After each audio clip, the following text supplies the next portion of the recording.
আমি বলতে সাগর আমি কেমো দিতে পারবো না। বলে কি আমি বললাম, "আমি কেমো দিলে আর বাঁচবো না। আমি মরে এমনি যাই। ক্যান্সার হতো মানে বাঁচেই না। আমি আর কষ্ট করে কেমো দিব না।" এখন আপনি কেমন আছেন? এখন খাইতে পারি, ঘুমাইতে পারি।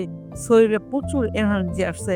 আলহামদুলিল্লাহ। আমি হাঁটতে পারতাম না। মানে আমার বাসাটা দোতলায় ছিল। আমি এক সিঁড়ি উঠে ছাদেও যেতে পারতাম না, এক সিঁড়ি নিচেও যেতে পারতাম না। তো সেই অবস্থা থেকে দেওয়া আলহামদুলিল্লাহ তো আপনাকে অনেক মুক্তি দিছে। কাছে একটা বাজার আছে, এটা আমি প্রতিদিন যাই। আমার ডায়াবেটিস আছে, হ্যাঁ, ঢাকার জন্য যাই। একটু টাটকা শাকসবজি নিয়ে আসি, হ্যাঁ। একটু হাইস্টা আসি। মানে আল্লাহর রহমতে আপনি একসময় পুরা বিছানায় পড়া ছিলেন। এখন বর্তমানে আল্লাহর রহমতে আপনি নিজে হেঁটে ক্যান্সার তো একদম নাই। শারীরিকভাবে অনেক যেটা দুর্বল ছিলেন, এখন শক্তি আছে আলহামদুলিল্লাহ। এখন নিজের যে হেঁটে পাশের বাজার থেকে গিয়ে বাজার করতে পারেন। আসসালামু আলাইকুম ওয়া রাহমাতুল্লাহি ওয়া বারাকাতুহু। আমি ডক্টর মোহাম্মদ আসলাম। বর্তমানে বিশ্বনন্দিত ক্যান্সার চিকিৎসা কেন্দ্র গণস্বাস্থ্য হোমিওতে এজ এ ক্যান্সার চিকিৎসক হিসেবে নিয়োজিত আছি। আল্লাহর রহমতে আমরা আজকে সরাসরি একটা রোগীর কাছে চলে যাব, যিনি কিনা ব্রেস্ট ক্যান্সারে আক্রান্ত হয়ে আমাদের এখানে চিকিৎসা আসছিলেন এবং আল্লাহর রহমতে আমাদের এখান থেকে চিকিৎসা করে বর্তমানে উনি সম্পূর্ণরূপে সুস্থ আছেন। চলুন আমরা শুনে আসি ওনার মুখ থেকে কিভাবে উনি আক্রান্ত হয়, কিভাবে চিকিৎসা করেন এবং বর্তমান কি অবস্থাতে আছেন। আসসালামু আলাইকুম। ওয়ালাইকুম আসসালাম। আন্টি কেমন আছেন আপনি? আলহামদুলিল্লাহ, আল্লাহ ভালো রাখছে। আল্লাহ ভালো রাখছে। আপনার নাম জানি কি? আমার নাম মোসাম্মদ শিরিন আক্তার, মুসাম্মদ শিরিন আক্তার। আপনার বাবার নাম কি? আব্দুর রশিদ মন্ডল, আপনার মায়ের নাম? জয়গুন বেগম, জয়গুন বেগম। আপনি বর্তমানে থাকেন কোথায়? গাজীপুর। গাজীপুর। গাজীপুর কোথায় এটা? এটা ডুয়েট গাজীপুর, ডুয়েট ইউনিভার্সিটি।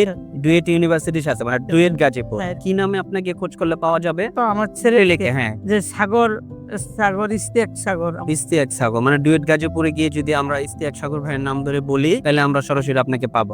তো আপনি সর্বপ্রথম আমাদের এখানে, মানে আপনি এই যে একটা সমস্যা ছিল, কি জানি সমস্যা ছিল আপনার?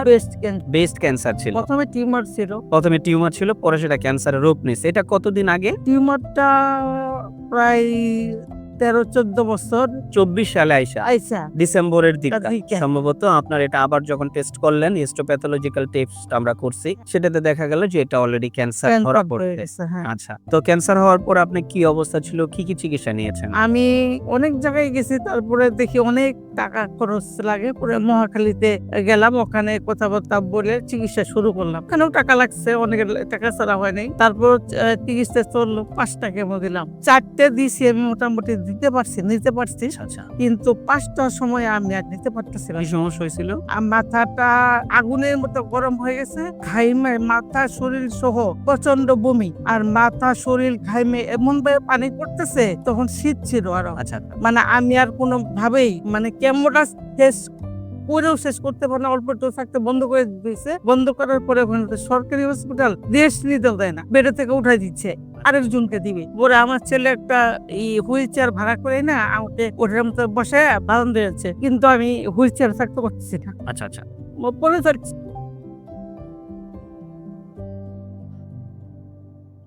পরে আমার ছেলে মানে আমাকে ধরবে নাকি একটা গাড়ি ঠিক করবে নাকি মেনতে পারছেন না ভাবে কেন করছে সিচুয়েশন বুঝে। পরে আরেকজন হেল্প নিয়ে একটা সিএনজি একদম গাজীপুর আমার বাসা পর্যন্ত মানে 70 টাকা ভাড়া চাইছে, খালি আমাকে ধরে দিন তলাতে নামায় সিএনজিতে উড়াইছে। আর সারা সিএনজি মনে আমি কোথাইছে, মানে আপনি কিছু বলতেই পারবেন না। আচ্ছা, আচ্ছা।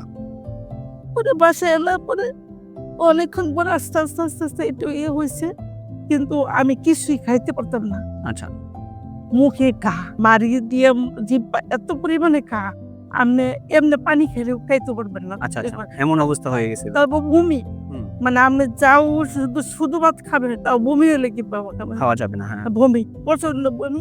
আমি শুধু সারাদিন একদিন শুয়ে থাকি, কিছুই খাইতে পারি না। আস্তে আস্তে শুকাইয়া মানে এমন হয়েছে আমি বাথরুমে যেতে পারি। আচ্ছা, আচ্ছা।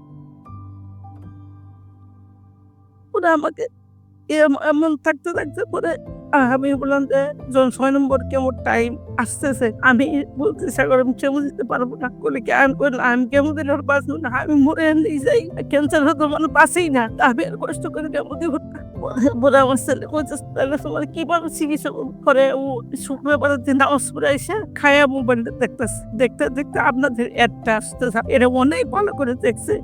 আমার মাইসে বলছে আম্মা একটা কথা, আমি তুমি কি ভিডিওটা দেখবা? আমি কি ভিডিও কোন দেখো। পরে আমি দেখছি, আমি দেখে দৌড়ো ঘুমে কামনা ঘুমে খাইলে ভালো হয় না বোধ ঘুমে কামনা আল্লাহর উপরে বিশ্বাস করে চলো আমরা একটু যাই, ঠিক আসি। আচ্ছা, ওষুধ খাইতে হয় না। হুম।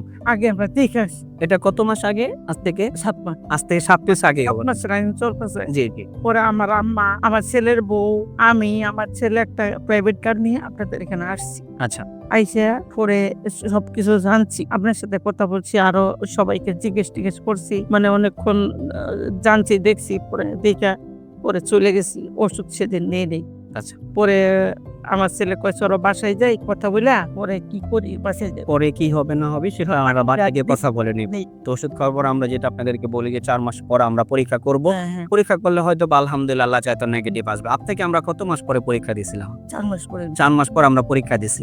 তো আল্লাহর রহমতে আপনি 4 মাস পরে আল্লাহর রহমতে আপনি ক্যান্সার থেকে সম্পূর্ণ মুক্ত আছেন। এখন কি আপনি আল্লাহর রহমতে সম্পূর্ণরূপে ভালো আছেন?